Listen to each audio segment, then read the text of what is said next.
ಅಪ್ಪಂಗೆ ಅಷ್ಟು ಮದ್ವೆಗಿದೆ ಆಸಕ್ತಿ ಇರ್ಲಿಲ್ಲ. ಬಟ್ ನಮ್ಮ ತಾಯಿ ನೋಡಿ ಮಧುಬಾಲ ತರ ಇದ್ರು, ನೋಡಿದ ತಕ್ಷಣ ಇವ್ರನ್ನೇ ಮದ್ವೆ ಆಗ್ಬೇಕು ಅಂತ ಅವರು ಪಟ್ಟು ಮಾಡಿದ್ರು. ತುಂಬಾ ಮೃದು ಮಲ್ಲಿಗೆ ತರ ಅವರು ಸ್ವಭಾವ. ನೀವು ಒಂದು 4-5 ವರ್ಷದ ಮಗು ಅಂತ ಕಾಣುತ್ತೆ.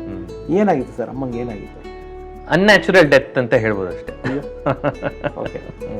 ನಾವು ಪಕ್ಕದ ಮನೆಗೆ ಆಟ ಆಡಕ್ ಹೋಗಿದ್ವಿ, ಅದೇ ಒಂದು ಅಪಘಾತ ಆಗೋಯ್ತು. ಮಕ್ಕಳನ್ನ ಅವರೇ ತಾಯಿಯಾಗಿ ನೋಡ್ಕೊಂಡು? ಖಂಡಿತ ಸರ್, ಖಂಡಿತ. ಅವ್ರ ಕರಿಯರ್ ನ ಸ್ಯಾಕ್ರಿಫೈಸ್ ಮಾಡಿದ್ರು. ಆಮೇಲೆ ಇನ್ನೊಂದು ಮದ್ವೆನೂ ಆಗ್ಲಿಲ್ಲ. ಕೊನೆಗೆ ಅವ್ರು ಹೋದ್ಮೇಲೆ ನಾವು ಶಿವಮೊಗ್ಗಕ್ಕೆ ಅಜ್ಜಿ ತಾತನ ಹತ್ರ ಬಂದ್ವಿ. ದಿನ ಬರೆಯೋರು ಅವ್ರು ಹೋಗಿ ಎಷ್ಟು ದಿನ ಆಯ್ತು ಅಂತ. ಡೈರಿ ಬರೆಯೋರು, ದಿನ ಬರೆಯೋರು. 1037 ದಿನ ಆಯ್ತು ಆತರ ದಿನ ಇರೋ ತನಕ ಬರ್ದಿದ್ದಾರೆ ಅವ್ರು ನಮಗೋಸ್ಕರ. ಬೆಂಗಳೂರು ಬಿಟ್ಟು ಅಲ್ಲಿ ಅವ್ರಿಗೆ ಸ್ನೇಹಿತರಿದ್ರು, ಕೆಲ್ಸ ಇತ್ತು, ಹೆಸರಿತ್ತು, ಆಮೇಲೆ cosmopolitan club membership, KSCA membership ಎಲ್ಲ, ಅಲ್ಲೆಲ್ಲ ಸೌಕರ್ಯ, ಬಿಸ್ನೆಸ್ ಎಲ್ಲ ಬಿಟ್ಟು ನಮ್ಮನ್ನ ನೋಡ್ಕೊಳಕ್ಕೋಸ್ಕರ ಅವರು ಇಲ್ಲಿ ಶಿವಮೊಗ್ಗಕ್ಕೆ ಬಂದ್ರು.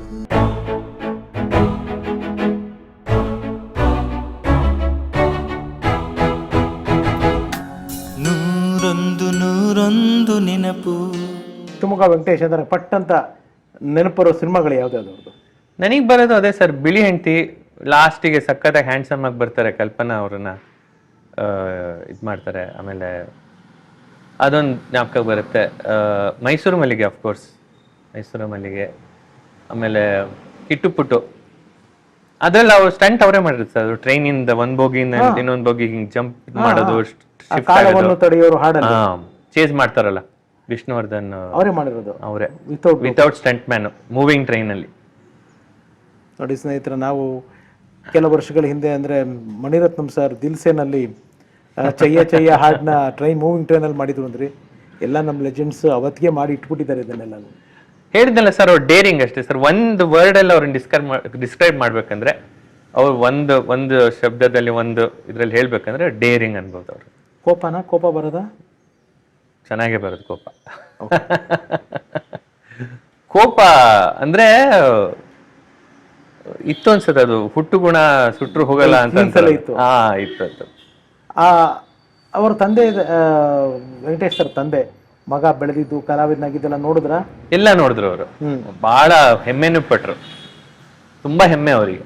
ಮಗ ಈ ಸಿನಿಮಾದಲ್ಲಿ ಮಾಡ್ತಾ ಇದ್ದಾನೆ, ಹೀಗೆ ದೊಡ್ಡ ದೊಡ್ಡ ಕಲಾವಿದರ ಜೊತೆ ಹಿಂಗೆ ಪಾತ್ರಗಳು ಮಾಡ್ತಾ ಇದಾರೆ ಅಂತ ಎಲ್ಲ ತುಂಬಾ ಅವರಿಗೆ ಅಭಿಮಾನ. ಅವರ ಅಮ್ಮನಿಗೆ, ನಿಮ್ಮ ಅಜ್ಜಿಗೆ? ನಮ್ಮ ಅಜ್ಜಿ ಒಂಥರ, ಅವರು ಒಂಥರ ಏನ್ ಹೇಳ್ಬೋದು ಅಂದ್ರೆ, ಅವ್ರು ಒಂಥರ ಖಡಕ್. ಅದೇ ಬಂದಿರ್ಬೇಕು. ಇರ್ಬೇಕು. ಅವರು ಅಷ್ಟೇ ಹೇಳ್ಕೊಳಲ್ಲ, ಬಟ್ ಅವರಿಗೂ ತುಂಬಾ ಪ್ರೀತಿ ಇತ್ತು. ನಮ್ಮ ವೆಂಕಟೇಶ್ ಅವರ ಜೀವನದ ಸಿನಿಮಾ, ನಾಟಕ ಇದೆಲ್ಲರ ಜೊತೆಗೆ ಇನ್ನೊಂದು ದೊಡ್ಡ ತಿರುವು ಅಥವಾ ಒಂದು ಉತ್ತೀರ್ಣತೆ ನಿಮ್ಮ ತಾಯಿಯವ್ರನ್ನ ಕೈ ಹಿಡಿದಂತಗಳಿಗೆ. ಹೌದು. ನಿಮ್ಮ ಅಮ್ಮ ಅವ್ರ ಹೆಸರೇನು ಸರ್? ನಾಗರತ್ನ ಅಂತ. ಎಲ್ಲಿಯವ್ರು ನಾಗರತ್ನ ಮೇಡಮ್? ಅವ್ರು ತೀರ್ಥಹಳ್ಳಿ ಸೈಡ್ ಅವರು. ಈ ಕಡೆ? ಈ ಕಡೆ ಮಲ್ನಾಡ್.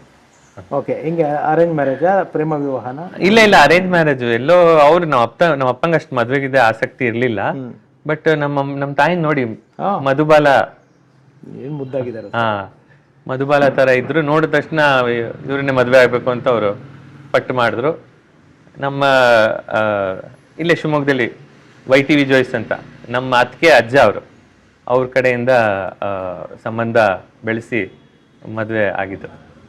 ಯಾವಾಗ ಮದ್ವೆ ಆಗಿದ್ದು? ಮದ್ವೆ ಆಗಿದ್ದು 80ರಲ್ಲಿ. ಅಲ್ಲ, 80ರಲ್ಲಿ. ಓಕೆ. ಶಿವಮೊಗ್ಗಲ್ಲೇ ಮದ್ವೆ ಆಗಿದ್ದು? ತಿರುಪತಿಲಿ ಮದ್ವೆ ಆದ್ರು. ಶಿವಮೊಗ್ಗದಲ್ಲಿ ಒಂದು ರಿಸೆಪ್ಷನ್, ಬೆಂಗಳೂರಲ್ಲಿ ಒಂದು ರಿಸೆಪ್ಷನ್ ಇತ್ತು. ಓಕೆ. ಅಷ್ಟೊತ್ತಿಗೆ ಆಲ್ರೆಡಿ ಇಂಡಸ್ಟ್ರಿಗೆ ಬಂದ್ಬಿಟ್ಟಿತ್ತು. ಕಿಟ್ಟು ಪುಟ್ಟು ಆಗಿತ್ತು. ದ್ವಾರಕೀಶ್ ಎಲ್ಲ ರಿಸೆಪ್ಷನ್ ಬಂದಿದ್ರು. ಸೊ ಹೇಗಿದ್ರಂತೆ ಅಪ್ಪ ಅವಾಗ? ಅಮ್ಮ ಏನಾರು ಹೇಳಿದ್ದುಂಟ, ನೆನಪಿದ್ಯಾ? ಅಂದ್ರೆ ಹ್ಯಾಂಡ್ಸಮ್ ಆಗಿದ್ರು. ಮನೆಯಲ್ಲಿ ಹೇಗಿರೋರಂತ? ಅದೇ ಟೆರರ್ ಆಗಿ ಹಂಗೆ ಇರೋರಂತ?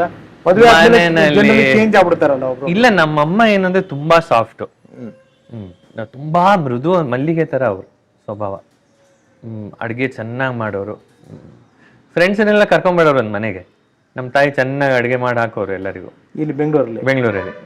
ಎಲ್ಲಿ ಬೆಂಗಳೂರಿನಲ್ಲಿ ಇದ್ದಿದ್ದು ಸರ್? ನಮ್ ಶಾಂತಿನಗರ. ಇಲ್ಲಿ ರವೀಂದ್ರನಗರ? ಇಲ್ಲಿ ರವೀಂದ್ರನಗರ. ಇದು ನಿಶಾಂತ್ ಸರ್, ಅಂದ್ರೆ ಅಪ್ಪ ಒಂಥರ ಹೇರ್ ಸ್ಟೈಲ್ ಅವ್ರದ್ದು ಸಖತ್ ಫಂಕಿ ಆಗಿತ್ತು. ಹಂಗೆ ಇದ್ದಿದ್ದ ಕೂದಲು ಅದೇ ಸ್ಟೈಲ್ ಗಿಲ್ ಮಾಡೋರು ಅಥವಾ ಹಾಗೆ ಇರೋದ ನೋಡಿ? ಒಂಥರ ಕೆದಿರೋದು ಒಂಥರ?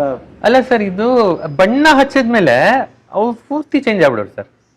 ಮನೇಲಿ ಅವರು ಸರಳ ಅಂದ್ರೆ ಸರಳ, ಒಂದು ಟೀ ಶರ್ಟ್ ಒಂದು ಬರ್ಮುಡಲ್ಲಿ ಇರೋರು ಅಷ್ಟೇ. ಅವರು ಬಣ್ಣ ಹಾಕಿದ್ರೆ ಸೂಟು ಬೂಟು ಕಲರ್ ಹಾಕ್ಬಿಟ್ರೆ ಅದು ಗ್ಲಾಮರ್ ಯಾವ ಕ್ಯಾರೆಕ್ಟರ್ಗೆ ಹಾಕಿದ್ರು ಅಲ್ಲಿಗೆ ಹೊಂದ್ಕೊಂಡು ಅವರು ಬದಲಾಗ್ಬಿಡೋರು. ಆದ್ರೆ ಅಮ್ಮ ಹೋದ್ಮೇಲೆ ಅವ್ರು ಕೆಲಸ ಮಾಡಿದ್ದೆ ಕಡಿಮೆ.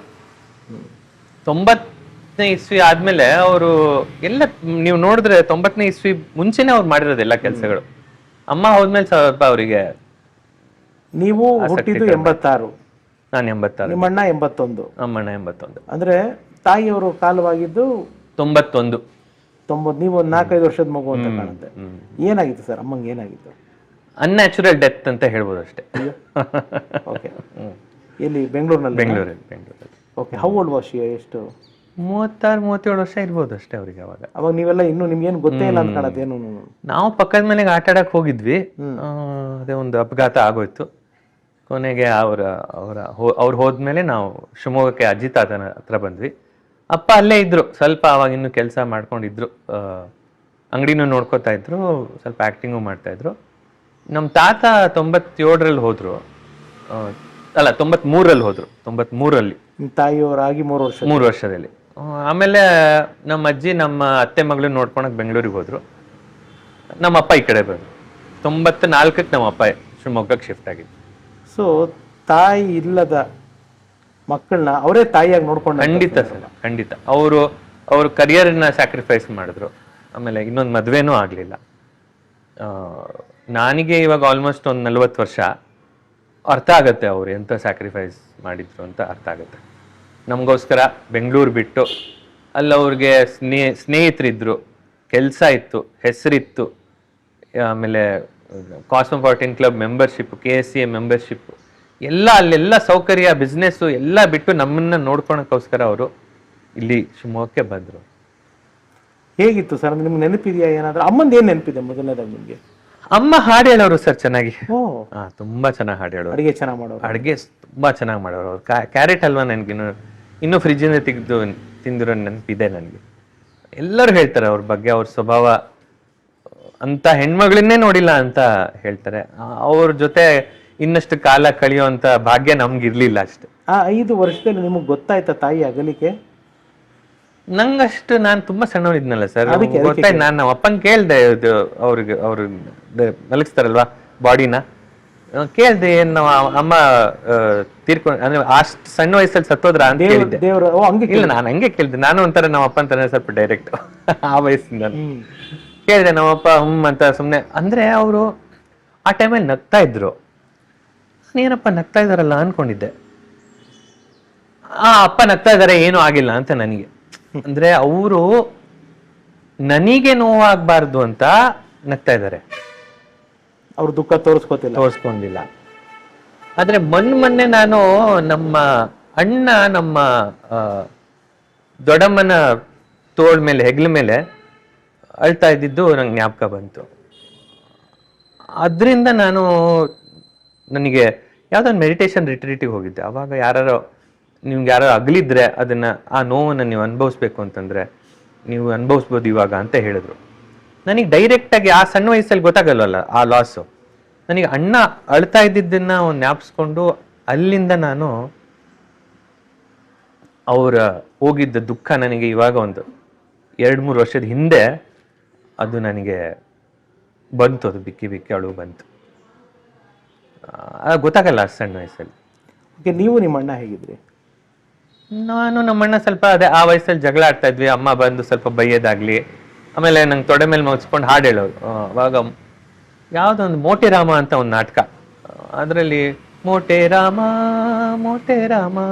ಅಂತ ಅದೊಂದು ಹಾಡು. ಆಮೇಲೆ ಆಹಾ ಚಮೇಲಿ ಜಾನ್, ಓಹೋ ಚಮೇಲಿ ಜಾನ್, ಚಮೇಲಿ ಜಾನ್, ಚಮೇಲಿ ಜಾನ್ ಅಂತ ಈ ತರ ಒಂದು ಹಾಡಿದೆ ಅದರಲ್ಲಿ. ಅದನ್ನ ನಮ್ಮಂಗೆ ಮಲಗಿಸ್ಕೊಂತ ಹಾಡು ಹಾಡು ಹಾಡು ಹಾಡು ಅಂತಾನೆ ಸುಮಾರು ಹಾಡೋರು. ಅವರು ಬಹುಶಃ ರತ್ನಮಾಲಾ ಪ್ರಕಾಶ್ ಅವ್ರ ಹತ್ರ ಸ್ವಲ್ಪ ದಿನ ಹಾಡು ಹೇಳ್ಸ್ಕೊಳಕ್ ಹೋಗಿದ್ರು. ಅಷ್ಟು ಚೆನ್ನಾಗಿ ಹಾಡು ಹೇಳ್ತಿದ್ರು. ತಂದೆಯವ್ರಿಗೂ ಇಷ್ಟ ಅಮ್ಮನ ಹಾಡು ಅಂತಂದ್ರೆ ಪ್ರಾಣ. ಅವ್ರಿಗೆ ಗೊತ್ತಿಲ್ಲದೆ ಇರೋ ಹಂಗೆ ರೆಕಾರ್ಡಿಂಗ್ ಮಾಡ್ತಾ ಇದ್ರು. 1-2-3 ರೆಕಾರ್ಡಿಂಗ್ ಇದೆ.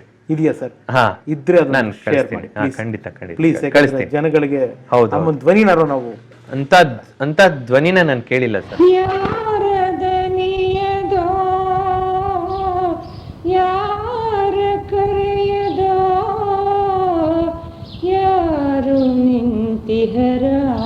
ಆಚೆಗೆ ಯಾರದನಿಯು ತಾಕಿಯದೆಗೆ ಯಾರದನಿಯು ತಾಕಿಯದೆಗೆ ಮಿಡಿಯುತ್ತಿದೆ ಮೆಲ್ಲಗೆ ಮಿಡಿಯುತ್ತಿದೆ ಮೆಲ್ಲಗೆ ಯಾರದನಿಯದ ಯಾರ ಕರೆಯದ ಯಾರು ನಿಂತಿಹರಾಚೆಗೆ. ನಿಮಗೂ ಅದೇ ಜೀನ್ ಬಂದಿರಬೇಕು ಬಂದಿರ್ಬೇಕು ಸರ್, ಖಂಡಿತ. ಅಪ್ಪ ಹಾಡೋರ? ಅಪ್ಪ ಹಾಡೋರು ಅಂದ್ರೆ ಅಂದ್ರೆ ಅಷ್ಟು ರಾಗ ಶ್ರುತಿ ಎಲ್ಲ ಭಾವನೆ ಅವ್ರು ಹಾಡಿದ್ರೆ ಅಂದ್ರೆ ಭಾವನೆ ಉಚ್ಚಾರ ಹೆಂಗ್ ಮಾಡ್ಬೇಕು ಅದೆಲ್ಲ ಕಲಿಬೇಕು ಅವರು. ಅವರ ನಟನೆಗೆ, ಶಿವಮೊಗ್ಗ ವೆಂಕಟೇಶ್ ಅವರ ನಟನೆಗೆ ಸ್ಫೂರ್ತಿ ಯಾರಂತೆ? ಯಾರವರ ರೋಲ್ ಮಾಡೆಲ್, ಯಾರವರ ಐಡಲ್? ಅಣ್ಣವ್ರನ್ನ ಬಾಳ ಅವರು ಆರಾಧಿಸ್ತಾ ಇದ್ರು. ಯಾರ ಜೊತೆ ಮಾಡಿದಾರ ಪಿಕ್ಚರ್? ಇಲ್ಲ, ಮಕ್ಕಳು ಶಿವಣ್ಣ ಅವ್ರ ಜೊತೆ 1-2 ಸಿನಿಮಾ ಮಾಡಿದ್ದಾರೆ. ನೀ ಮಿಡಿದ ಶ್ರುತಿ, ಅಲ್ಲ ಮಿಡಿದ ಶ್ರುತಿ, ಮಿಡಿದ ಶ್ರುತಿ, ಮಿಡಿದ ಶ್ರುತಿ. ಆಮೇಲೆ ರಾಘವೇಂದ್ರ ರಾಜ್ಕುಮಾರ್ ಅವ್ರ ಜೊತೆ ಯಾವ್ದೋ ಒಂದು ಮಾಡಿದ್ದಾರೆ, ಹೆಸರು ಜ್ಞಾಪಕ ಬರ್ತಾ ಇಲ್ಲ. ಚಪಲ ಚೆನ್ನಿಗರಾಯ ಮಾಡಿದ್ರು. ಕಾಶಿನಾಥ್ ಅವ್ರ ಜೊತೆಗೆ. ಆಮೇಲೆ ನೆನಪಿನ ದೋಣಿ, ಉಂಡು ಹೋದ ಕೊಂಡು ಹೋದ, ನಾಗತೇಳಿ ಅವ್ರದ್ದು. ಮಾಲ್ಗುಡಿ ಡೇಸಲ್ಲಿ ಮಾಡಿದ್ದಾರೆ. ಮುನ್ನುಡಿ ಅಂದ್ರೆ ಚೋಮನ ದೋಡಿಯಿಂದ ಮುನ್ನುಡಿ ಅಂತ 30 ಸಿನಿಮಾ ಮಾಡಿದ್ದಾರೆ. 90s ನಿಮ್ಮ ಫ್ಯಾಮಿಲಿ ಟ್ರಾಜಿಡಿ ಆದ್ಮೇಲೆ ನನಗೆ ಸ್ಕ್ರೀನ್ ಮೇಲೆ ನೋಡಿದಾಗ್ಲಿ ಇವ್ರು ಕೆಲಸ ಮಾಡ್ತಾರೆ ಅಂತ ಅವರಿಗೆ ಆಸಕ್ತಿ ಹೋಗ್ಬಿಡ್ತು. ಆಕ್ಚುಲಿ ಆಸಕ್ತಿನೇ ಹೋಗ್ಬಿಡ್ತು ನಮ್ಮಮ್ಮ ಹೋದ್ಮೇಲೆ. ಅಪ್ಪನಿಗೆ ಎಷ್ಟು ಆಘಾತ ಆಗಿತ್ತು ಒಂದು ಕಂಪ್ಯಾನಿಯನ್ಶಿಪ್ ಅಂದ್ರೆ ಜನರಲಿ ಹೇಳ್ತಾರೆ ಸರ್, ಅಂದ್ರೆ ಈ ಗಂಡ ಹೆಂಡತಿ ಅನ್ನೋ ಸಂಬಂಧದಲ್ಲಿ ಯಾರು ಒಬ್ರು ಡಿಪಾರ್ಟ್ ಆದ್ರೆ, ಅದರಲ್ಲೂ ಒಬ್ಬ ಗಂಡ ಡಿಪಾರ್ಟ್ ಆದ್ರೆ ಹೆಣ್ಮಗಳು ತಡ್ಕೊಳ್ತಾಳೆ, ಶಕ್ತಿ ಜಾಸ್ತಿ ಇರುತ್ತೆ ಮಕ್ಕಳನ್ನ ಮೊಮ್ಮಕ್ಕಳನ್ನ ನೋಡ್ಕೊಂಡು. ಬಟ್ ಗಂಡಸರು ತಡ್ಕೊಳಲ್ಲ, ಹೇಳೋದಕ್ಕೆ ಸ್ಟ್ರಾಂಗ್ ಅಷ್ಟೇ ಅಷ್ಟೇ. But they are very very weak. ಅಂದ್ರೆ ಒಂದು ಕಂಪ್ಯಾನಿಯನ್ಶಿಪ್, ಒಂದು ತನ್ನ ಲೈಫ್ ಪಾರ್ಟ್ನರ್ ಇಲ್ಲ ಅಂತ ತುಂಬಾ ಕುಗೋಗ್ಬಿಡ್ತಾರೆ. ಇನ್ಫ್ಯಾಕ್ಟ್ ನನ್ನ ತಾಯಿ ಹೋಗಿ 2 ವರ್ಷಕ್ಕೆ ನನ್ನ ತಂದೆ ತಿರೋಗ್ಬಿಟ್ರು. ಅದು ವೀಕ್. ಜನರಲಿ ಮೇಲ್ ಹೆಣ್ಮಕ್ಳೇ ಸ್ಟ್ರಾಂಗ್ ಗುರು. ಕರೆಕ್ಟ್ ಅದು. ಅಪ್ಪ ಹೇಗಿರೋರು, ಹೇಗಿದ್ರು ಅಂದ್ರೆ ಯಾವತ್ತಾರೋ ನಿಮಗೆ ಸ್ವಲ್ಪ ಎಲ್ಲ ಬುದ್ಧಿ ಬಂದ್ಮೇಲೆ ನಮ್ಮ ತಂದೆಗಿದು ನೋವಿದೆ ಅಂತ ನೀವು ಗ್ರಹಿಸಿದ್ ಉಂಟಾ?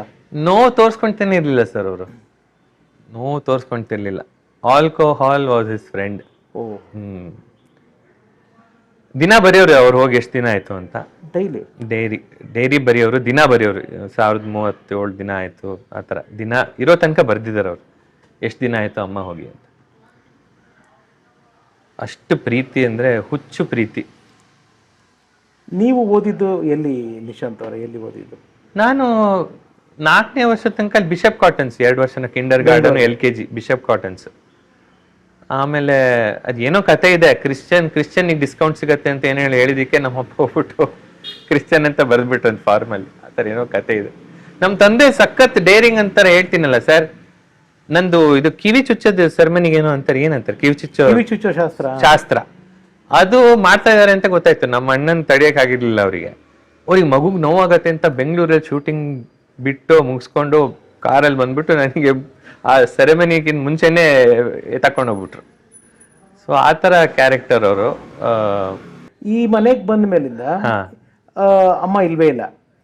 ಈ ಮನೆಗೆ ಬಂದಿದ್ರೆ ಅಮ್ಮ ನೋಡೇ ಇಲ್ಲ ಈ ಮನೆಯನ್ನ? ಅಲ್ಲ, ಅಮ್ಮ ನಮಗೆ ಕರ್ಕೊಂಡು ರಜದಲ್ಲೆಲ್ಲ ಬರ್ತಾ ಇದ್ರು. ಬಟ್ ಇಲ್ಲಿ ಸಂಸಾರ ಮಾಡಕ್ ಆಗ್ಲಿಲ್ಲ? ಇಲ್ಲ, ಇಲ್ಲಿ ಸಂಸಾರ ಮಾಡಲಿಲ್ಲ. ನಿಮ್ ಸ್ಕೂಲ್ ಎಲ್ಲಿ? ನಮ್ದು ಇಲ್ಲೊಂದು, ಇದು 7ನೇ ಕ್ರಾಸು. 5ನೇ ಕ್ರಾಸ್ ಅಲ್ಲಿ ಒಂದು ಬಿಲ್ಡಿಂಗ್ ಇತ್ತು. ನಾನು UKG ಫಸ್ಟ್ ಸ್ಟ್ಯಾಂಡರ್ಡ್ ಅಲ್ಲಿ ಓದಿದ್ದು. 2ನೇ ಕ್ಲಾಸ್ ಇಂದ 7ನೇ ಕ್ಲಾಸ್ ತನಕ ಇಲ್ಲೇ ಪಕ್ಕದಲ್ಲಿ, ಇಲ್ಲಿ ನಮ್ದು 7ನೇ ಕ್ರಾಸು, ಇಲ್ಲೇ ಹಿಂದ್ಗಡೆನೆ ನಮ್ಮ. ನೋಡ್ಬೋದಾ ಸ್ಕೂಲ್ ನ? ಖಂಡಿತ ಒಂದ್ಸತಿ ತೋರಿಸ್ತೀನಿ. ಸೊ ಸ್ನೇಹಿತರೆ, ಪಕ್ಕದಲ್ಲೇ ಇದೆ ಅಂತ ಸ್ಕೂಲು. ಮಾತನ್ನ ಮುಂದುವರಿಸ್ತೀವಿ. ಈಗ ರೋಡ್ಗೆ ಹೋಗಿ ಆ ಸ್ಕೂಲ್ನ ನೋಡ್ಕೊಂಡು, ಆ ಸ್ಕೂಲ್ ಬಿಲ್ಡಿಂಗ್, ಆ ಶಾಲಾ ನೆನಪುಗಳನ್ನ ನಿಶಾಂತ್ ಅವರ ಹತ್ರ ಕೇಳ್ಕೊಂಡು ಮತ್ತೆ ಸಿಗ್ತೀವಿ. ಇಷ್ಟಿಷ್ಟೇ ಪುಟ್ಟು ಪಾನಿಪುರಿ ತರ ಅಕ್ಕಿ ರೊಟ್ಟಿ ಮಾಡಿದ್ರು. ಪಾನಿಪುರಿ ತರ ಅಕ್ಕಿ ರೊಟ್ಟಿ. ಅದಕ್ಕೆ ಅವರು ಪರಿಮಳ ಪುಟ್ಟಿ ಅಂತ ಹೆಸರಿಟ್ಟಿದ್ರು. ಅಡ್ಗೆನಲ್ಲೂ ಬಹಳ ಆಸಕ್ತಿ. ಅವಾಗೆಲ್ಲ ಯೂಟ್ಯೂಬ್ ಎಲ್ಲ ಇರ್ಲಿಲ್ಲ. ಯಾವ್ದೋ ಅಡ್ಗೆ ಕಾರ್ಯಕ್ರಮ ಬರೋದು, ಯಾರ ಹತ್ರನೋ ಕೇಳ್ಕೊಂಡು ಕಿಚನ್ ಅಲ್ಲಿ ನಿಂತ್ಬಿಡೋರು.